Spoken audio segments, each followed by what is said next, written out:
विद्यार्थियों और मेरे प्यारे दोस्तों, आप सभी का इस me and my YouTube class में स्वागत है। मैं हूं व्रत कुमार और आज हम देखेंगे कि जो बीए फर्स्ट ईयर है, बीए फर्स्ट ईयर के लिए जो पेपर 2 है, क्योंकि BA first year political science के 2 पेपर होते हैं। अब पेपर 2 है, उसका जो सेकंड यूनिट है, उस पूरी यूनिट से जो इम्पोर्टेंट प्रश्न आपके एग्ज़ाम में आने वाले उसका टेस्ट लिया गया था, ठीक है ना।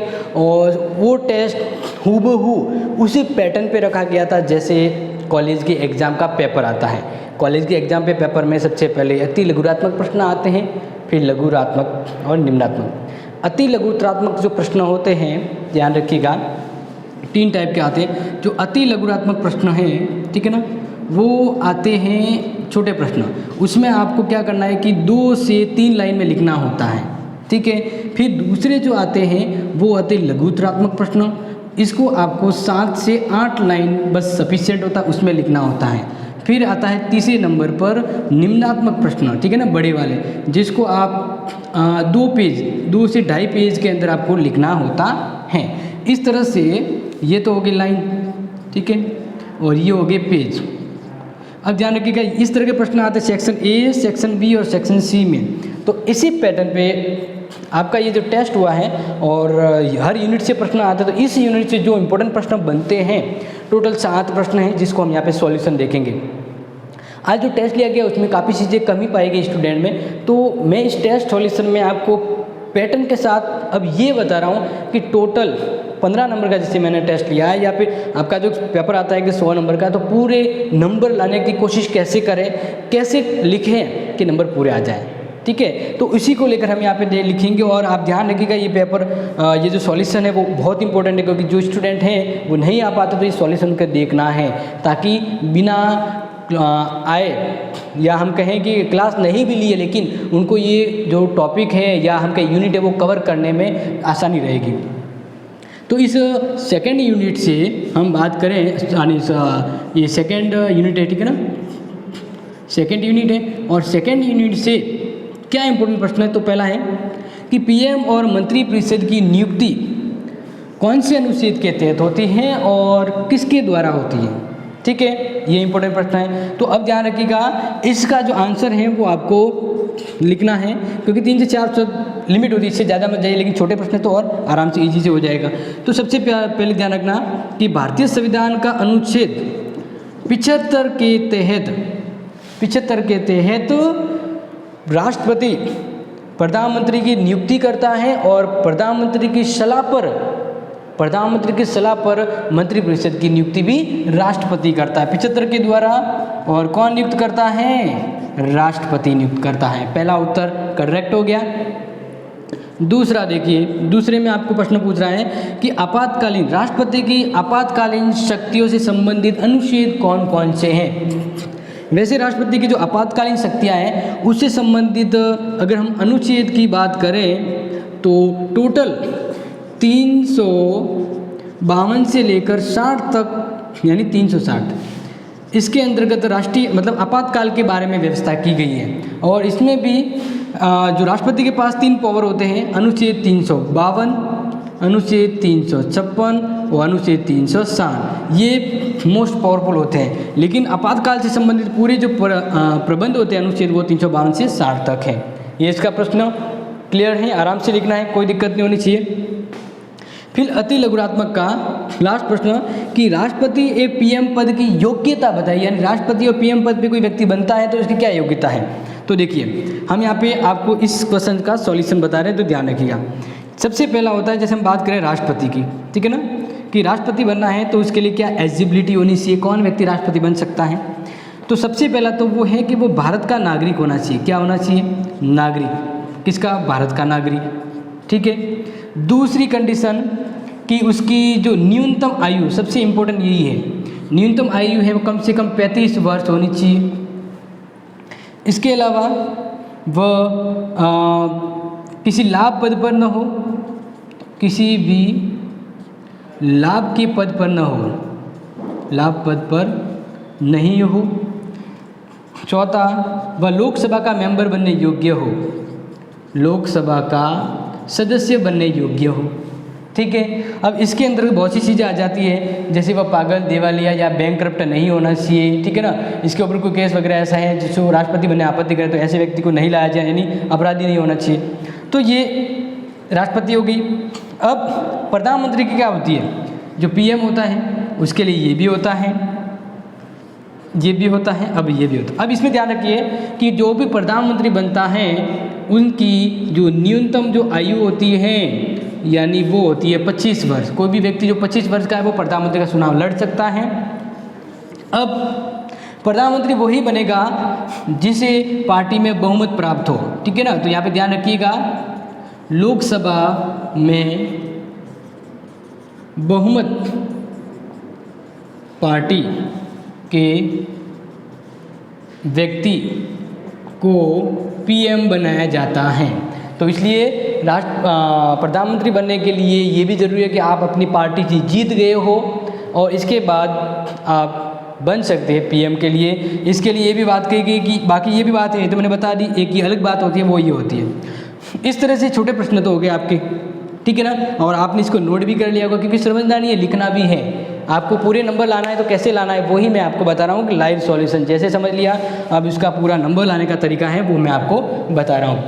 इसके अलावा अब जो नेक्स्ट आता है ये, इसको समझना है क्योंकि जो नंबर कम आगे हैं वो क्यों आगे हैं और कैसे लिखना था वो ही यहाँ पे बता रहा हूँ। अब नेक्स्ट प्रश्न है आपका कि ये हो गया लघुतरात्मक प्रश्न। लघुतरात्मक में लिखने होते 7 से 8 लाइन लिखनी होती है।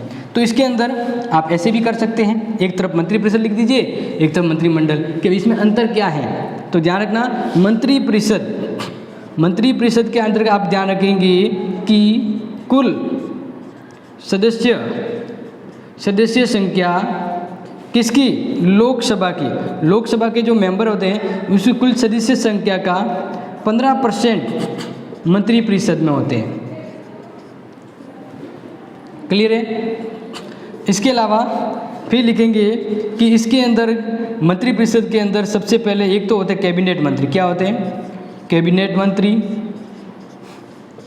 दूसरे होते हैं राज्य मंत्री, तीसरे होते हैं उप मंत्री, और एक होते हैं जिसको हम कहते हैं सचिव, वो भी मंत्री की तरह ही अपने पद पर होते हैं।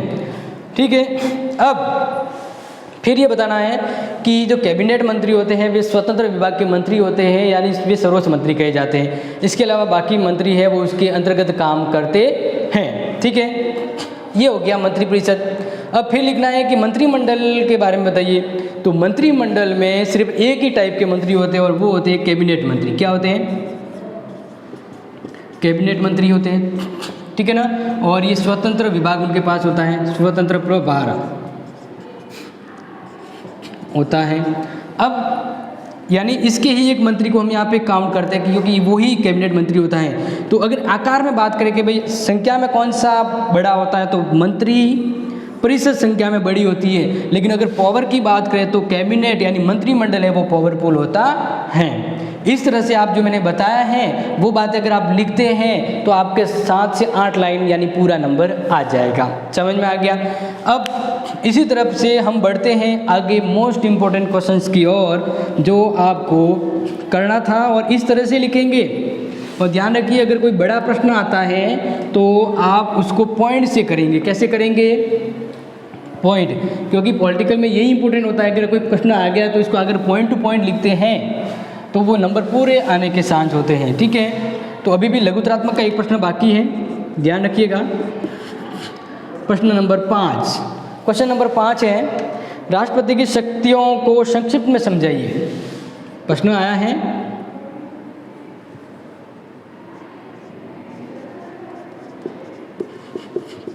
राष्ट्रपति की शक्तियों को संक्षिप्त में समझाइए। ठीक है। अब इसके अंदर जो इम्पोर्टेंट चीज़ है वो ध्यान रखनी है कि जो राष्ट्रपति की शक्तियां हैं वो 2 टाइप की होती है। तो जैसे ये बड़ा प्रश्न भी बनता है ये बड़ा प्रश्न भी बनेगा, लेकिन आपको क्या करना है, इसको संक्षिप्त यानी 7 से 8 लाइन में ही लिखना है। बड़ा लिखेंगे तो नंबर नहीं आएगा क्योंकि लघुत्तरात्मक प्रश्न है। तो इसमें लिखना है राष्ट्रपति की शक्तियाँ 2 प्रकार की होती है, या हम कहेंगे 2 भागों में राष्ट्रपति की शक्तियाँ होती हैं। पहला आपको लिखना है पॉइंट ये पॉइंट। पहला होती सामान्यकालीन शक्तियाँ, सामान्यकालीन शक्तियाँ। इसके बाद आप दूसरा इसमें लिखेंगे आपातकालीन शक्तियाँ, आपातकालीन शक्तियाँ। पूरा नंबर लाना है तो सिस्टम होना चाहिए, पॉइंट के नीचे अंडरलाइन भी करना है, ठीक है। अब सामान्यकालीन शक्तियों में आप लिखेंगे, इसके अंतर्गत पहली होती है कार्यपालिका शक्ति, कार्यपालिका शक्ति।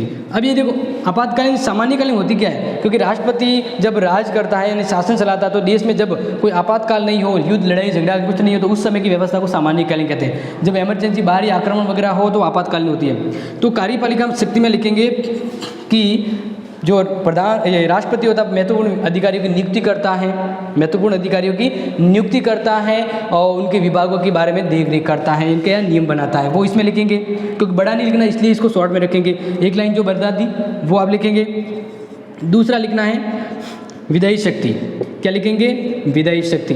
ये पूरा ध्यान रखिएगा, जिस तरह से मैं बता रहा हूँ वैसे लिखना है। विधायी शक्ति में लिखना है कि जो राष्ट्रपति होता है वह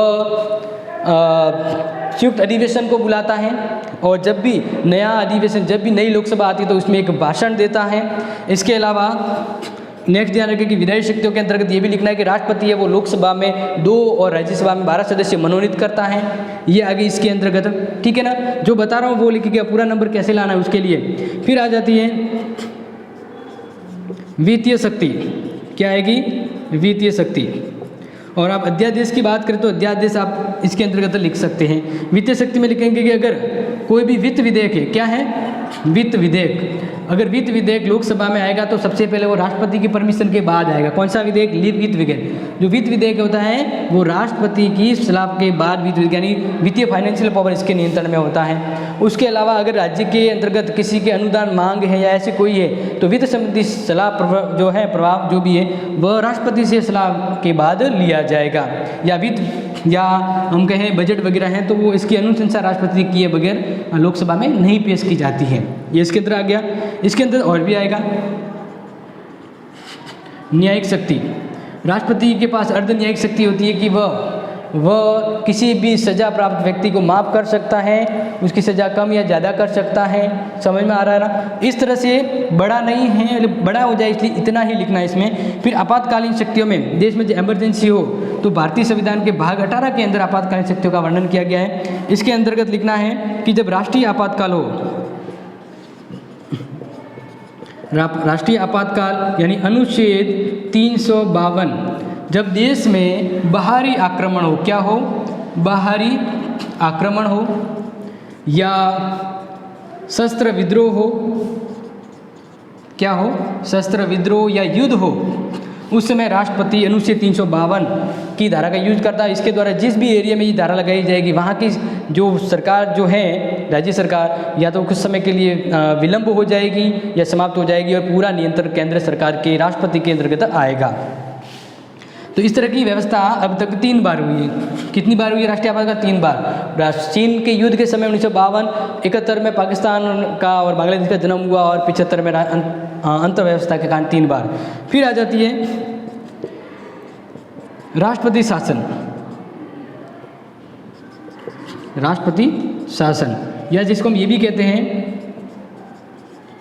संवैधानिक तंत्र विफल। यानी अगर किसी राज्य में, भारत के किसी राज्य क्षेत्र में वहाँ की सरकार संविधान के अकॉर्डिंग नहीं चल रही है, कुछ गतिरोध होता है या जनता सरकार में बड़ा मतलब झगड़ा ऐसा कुछ हो जाए, ठीक है ना, और सरकार है वो लोगों की लोकतंत्र के अकॉर्डिंग नहीं चलती है, ऐसा अगर वहाँ का राज्यपाल राष्ट्रपति को सूचित करे तो राष्ट्रपति अनुच्छेद 356 के तहत राष्ट्रपति शासन लगाता है। इसके द्वारा वहाँ की सरकार को निलंबित किया जाता है और पूरा जो नियंत्रण है वह राज्यपाल के द्वारा राष्ट्रपति लागू करता है। इन कंडीशन में क्या होता है कि जो मूल अधिकार होते हैं भारतीय संविधान के अंतर्गत अनुच्छेद 19 के तहत व्यक्ति को दी गई 6 स्वतंत्रता तुरंत ही उनसे ली जाती हैं। इस तरह से बाकी अधिकार भी लिए जाते हैं, सिर्फ अनुच्छेद 21 और 22 के तहत जीवन और प्राणदीक स्वतंत्रता का अधिकार वो आपसे नहीं छीना जाता है। फिर तीसरा आपातकाल में आती है वित्तीय आपातकाल, राष्ट्रपति का इमरजेंसी पावर, वित्तीय आपातकाल। ठीक है, ये अनुच्छेद 360 के तहत भारत या भारत के किसी राज्य क्षेत्र में वित्तीय समस्याएं खड़ी हो जाए जिससे वहाँ की शासन व्यवस्था नहीं चलाई जाए, यानी पैसों की कमी, भारत के किसी क्षेत्र विशेष में अचानक से महंगाई और वित्तीय आपातकाल जैसी स्थिति आ जाए तो राष्ट्रपति वहाँ की राज्य सरकार को निलंब करके पूरी जो फाइनेंशियल पावर है वो अपने पास रखता है या देश के लिए भी अपने पास रखता है। तो इस तरह से भारत में वित्तीय आपातकाल अभी तक नहीं लगा है, लेकिन 356 बहुत बार लगा है। इस तरह से ये हो गया प्रश्न, आपको समझा दिया, काफ़ी अच्छा, यानी इससे एक बार नहीं जाने वाला और पूरा नंबर देना होगा जितने भी नंबर का होता है। इसके बाद आते हैं अपने जो बड़े प्रश्न होते हैं, ठीक है ना, ये तो आप समझ गए हैं। अब जो बड़े प्रश्न हैं उसको हम 2.5 पेज में पूरा यहाँ पे नहीं बताएंगे, मैं सिर्फ पॉइंट बताऊँगा, आपको पॉइंट लिखना है और समझना है, क्योंकि एग्ज़ाम में जब आएंगे तो आपको वो 2 पेज तो कम से कम भरने ही भरने हैं। तो छठा प्रश्न है, भारत के प्रधानमंत्री की शक्ति, निम्नात्मक प्रश्न है। क्या है? निम्नात्मक प्रश्न। तो हम यहाँ पे लिख रहे हैं भारत के पीएम की शक्तियों का परीक्षण करें एवं राष्ट्रपति के साथ संबंधों की समीक्षा करें। ये बड़ा प्रश्न है। इस बड़े प्रश्न में सबसे पहले क्या है, भारत के जो पीएम हैं उस पीएम की शक्ति का परीक्षण करना है। पहले शक्ति के बारे में लिखेंगे, ये लिखने के बाद फिर आपको लिखना है कि भारत के राष्ट्रपति की और पीएम के क्या संबंध है, भारत का राष्ट्रपति और पीएम है वो किस तरह से काम करते हैं। तो इस तरह से आपको हर एक के ऊपर लिखते हुए कम से कम जो निम्नात्मक प्रश्न होता है, ठीक है ना, उस निम्नात्मक प्रश्न में आपको 2 पेज तो भरने ही हैं। कितने पेज भरने हैं? 2 पेज, तभी ये जो नंबर है वो पूरे आते हैं। अब इसके अंतर्गत सबसे पहले लिखना है कि अनुच्छेद 74 के द्वारा पीएम की नियुक्ति कौन करता है? पीएम की नियुक्ति राष्ट्रपति द्वारा होती है, राष्ट्रपति द्वारा होती है। ठीक है, इसके बाद नेक्स्ट लिखना है कि भारत की कार्यपालिका शक्ति का प्रधान राष्ट्रपति होता है, लेकिन शासन की वास्तविक शक्ति का उपयोग कौन करता है? पीएम और मंत्रिपरिषद। कौन करता है? पीएम और मंत्रिपरिषद। इस तरह से भारत की शासन व्यवस्था को हम यही कहेंगे कि ये प्रधानमंत्री के रूप में है, या जो राष्ट्रपति होता है या प्रधानमंत्री होता है वो राजनीतिक प्रमुख होता है। तो वो लाइन यहाँ पे लिखेंगे कि भारत का पीएम शासन का राजनीतिक प्रमुख होता है, ये लिखना है। अब ये जो सब लिख रहे हैं ना वो कौन से पॉइंट में लिखना है? आप यहाँ पे पॉइंट लिखना था जो मैंने नहीं बताया पहले, वो लिखना है पीएम की शक्तियाँ। ठीक है, ये बड़ा पॉइंट होगा, इस पॉइंट में ये लिखना है। इसके अलावा फिर ये जो पॉइंट है उसको कि जो मंत्रिपरिषद की नियुक्ति कौन करता है? राष्ट्रपति करता है, लेकिन यहाँ पे लिखना कि मंत्री होंगे कौन से? तो पीएम की सलाह द्वारा ही राष्ट्रपति मंत्री परिषद की नियुक्ति करता है। ये हो गया। नेक्स्ट इसकी शक्तियों में क्या आएगा? नेक्स्ट ये आपको लिखना है कि जो ये जो पीएम होता है इसकी सलाह से ही मंत्री परिषद की नियुक्ति होती है। इसके अलावा ये लिखना है कि पीएम लोकसभा का लोकप्रिय प्रथम मंत्री होता है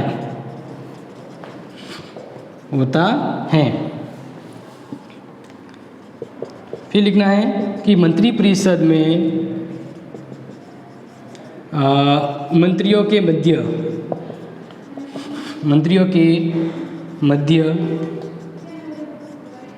शक्तियों का विभाजन पीएम ही करता है। कौन करता है? पीएम। यानी किस मंत्री को कौन सा विभाग देना है, जैसे गृह विभाग किसको देना, रक्षा विभाग किसको देना है, तो ये सब कौन करता है? पीएम ही करता है। और पीएम ही है जो राष्ट्रपति की नियुक्तियों को देखता है, यानी मंत्रिपरिषद। और जब भी कोई आपातकाल लगाया जाता है तो मंत्रिपरिषद का जो प्रमुख होता है प्रधानमंत्री, उसकी सलाह से होता है। तो इस तरह से और भी पॉइंट यहाँ पे बन जाएंगे जिसको आपको लिखना है। और इसके बाद नेक्स्ट बार लिखेंगे कि अब राष्ट्रपति और प्रधानमंत्री के मध्य संबंध क्या है। मैंने यहाँ पे बताया, आप अंडरलाइन कर लीजिएगा, इसको नोट कर लीजिएगा, स्क्रीनशॉट ले लीजिएगा। अब आगे हम बढ़ते हैं, इसका दूसरा पॉइंट है वो देखते हैं।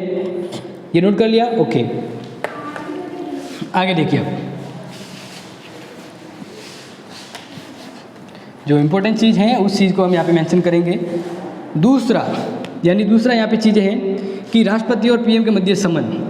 पीएम एवं राष्ट्रपति के मध्य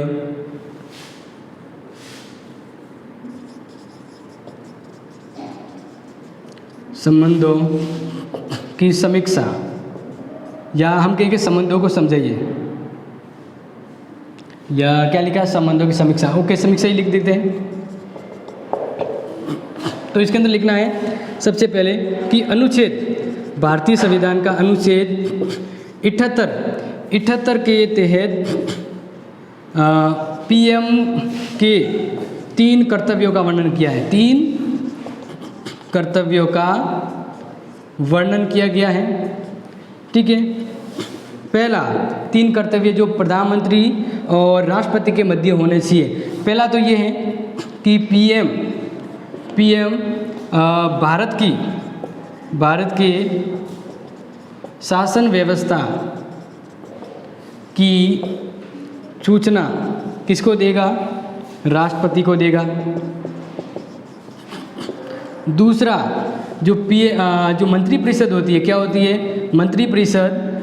वो मंत्रिपरिषद की हम बात करें तो मंत्रिपरिषद के किसी निर्णयों को वह राष्ट्रपति की अनुमति से सबके समक्ष रखेगा। ठीक है। तीसरा होता है कि जो मंत्रिपरिषद होती है, मंत्रिपरिषद और राष्ट्रपति, इनके मध्य कड़ी का काम करेगा। किसका? कड़ी का काम। कड़ी, नॉट कड़ी चावल। कड़ी का मतलब होता है कि हम बात करें कि जैसे एक कड़ी को जोड़ने के लिए, 2 संबंधों को जोड़ने के लिए कौन होता है? तो एक तरफ मंत्रिपरिषद होती है, एक राष्ट्रपति। इन दोनों को जोड़ने का काम राष्ट्रपति करेगा। तो इसके अलावा यहाँ पे आप इसमें और लिखेंगे कि जो शासन व्यवस्था की जितने भी कानून व्यवस्था या भारत में क्या हो रहा है उसकी सूचना पीएम है वो राष्ट्रपति को देगा। इस तरह से ये निबंधात्मक प्रश्न होता है जो आपके 7 से 10 नंबर का आता है और आपको पूरे 2.5 पेज में लिखना है और नंबर इस तरह से आपको लेने हैं। फिर लास्ट जो निबंधात्मक प्रश्न है वो करते हैं और इसके साथ आपका सॉल्यूशन पूरा हो जाएगा। अब ये जो भी लिखवा रहा हूँ उसको आप नोट कर लीजिएगा और चाहे तो स्क्रीनशॉट ले लीजिएगा। नेक्स्ट लास्ट प्रश्न की ओर बढ़ते हैं। इसी के साथ आपकी जो पहली यूनिट है वो पूरी हो जाएगी। लास्ट प्रश्न है, मंत्रिपरिषद के गठन और कार्य शक्तियों को लिखें। मंत्रिपरिषद के गठन के बारे में पहले बताना है। गठन एवं शक्ति, शक्तियाँ या कार्य को लिखिए, बताइए। ठीक है, तो मंत्रिपरिषद का गठन कैसे होता है इसके बारे में लिखना है। यहाँ से शुरू करेंगे, जब पहला पॉइंट आ जाएगा तो लिखना है मंत्रिपरिषद का गठन। ये पहला पॉइंट अंडरलाइन होने के बाद यहाँ से आप लिखेंगे कि अनुच्छेद 74 के तहत राष्ट्रपति की सलाह या सहायता के लिए कौन होगा? सहायता के लिए एक मंत्रिपरिषद होगी। क्या होगी? मंत्रिपरिषद एवं उसका प्रधान होगा पीएम। ठीक है, नेक्स्ट आप लिखेंगे कि अनुच्छेद 75 के तहत मंत्रिपरिषद की नियुक्ति, यहाँ पे ध्यान रखिएगा, इम्पोर्टेंट, मंत्रिपरिषद की नियुक्ति है वह पीएम के सलाह पर राष्ट्रपति द्वारा की जाएगी। किसके द्वारा की जाएगी? राष्ट्रपति के द्वारा की जाएगी। ठीक है, फिर ये तो हो गया इनके आर्टिकल के बारे में, इनके गठन के बारे में। लेकिन इसके पहले ध्यान रखना है कि जो भी मंत्री हो, यहाँ पे लिखना है कि जो भी मंत्री बनना चाहता है, ठीक है ना, मंत्री को किसी भी पार्टी से निर्वाचित होना पड़ेगा।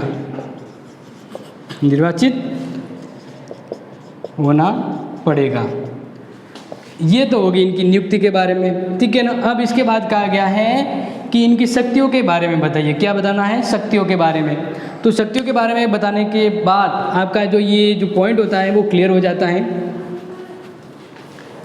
तो इसकी शक्तियों के बारे में ध्यान रखिएगा। जो शक्ति प्रधानमंत्री के पास होती है वह शक्ति किनके कार्य, इनकी वजह से ही होती है। तो नेक्स्ट इंपॉर्टेंट सेकंड पॉइंट लिखना है ऐसे कि मंत्रिपरिषद की शक्तियाँ। लास्ट पॉइंट में आप ये भी लिख देना जो मिस हो गए कि 91वां संशोधन हुआ था। 91वां संशोधन 2003 के द्वारा मंत्रिपरिषद की संख्या निश्चित की गई है। मंत्रिपरिषद की संख्या वो कहा गया है कि लोकसभा की जो संख्या है, लोकसभा की कुल संख्या का 15% ही मंत्री होते हैं। ये लाइन नोट करना है। इसके बाद इनकी शक्तियों के हम पर बात करते हैं तो ध्यान रखना, मंत्रिपरिषद के बाद तो इनको लिखना है कानून निर्माण की प्रक्रिया को प्रभावित करते हैं। यानी जितने भी कानून बनते हैं संसद में बनते हैं। अब इस मंत्रियों को ही तो ये पावर होता है। जैसे कहते हैं ना, जो प्रधानमंत्री होता है वो नाम मात्र का होता है। ठीक है, राष्ट्रपति नाम मात्र का होता है, लेकिन उसका काम करने वाली मंत्री ही होती है। मंत्रियों के द्वारा ही ये काम किया जाता है। इसके अलावा नेक्स्ट लिखना है कि जो राष्ट्रपति जितनी भी नियुक्ति करता है, नियुक्ति के लिए मंत्रिपरिषद की सलाह दी जाती है। मंत्रिपरिषद की सलाह पर ही निर्भर होता है। नियुक्ति के लिए मंत्रिपरिषद की सलाह पर निर्भर होता है। इसके अलावा जितने भी सभी संधियाँ एवं जो समझौते होते हैं जो राष्ट्रपति करता है, उस संधि समझौते की कहते हैं नियम, संधि समझौते के नियम है वह कौन बनाता है? मंत्रिपरिषद। कौन बनाता है? मंत्रिपरिषद। नेक्स्ट आपको लिखना है कि बजट के निर्माण में मंत्रिपरिषद का योगदान होता है। मंत्रिपरिषद का योगदान होता है। ठीक है, इस तरह से 2-4 और बातें हैं वो आप इसमें जब जोड़ देंगे तो ये निबंधात्मक प्रश्न है वो पूरा हो जाता है। तो आज का ये जो लाइव सॉल्यूशन था वो मैंने बताया था हूबहू आपके एग्जाम पैटर्न के आधार पे कि आपको कैसे पूरे के पूरे नंबर लाने थे। अब इससे संबंधित अगर कोई डाउट है, आपके कन्फ्यूजन है, तो जरूर कमेंट कीजिएगा। अदरवाइज इस वीडियो को आगे लाइक शेयर और सब्सक्राइब कर दीजिएगा। Thank you, have nice day.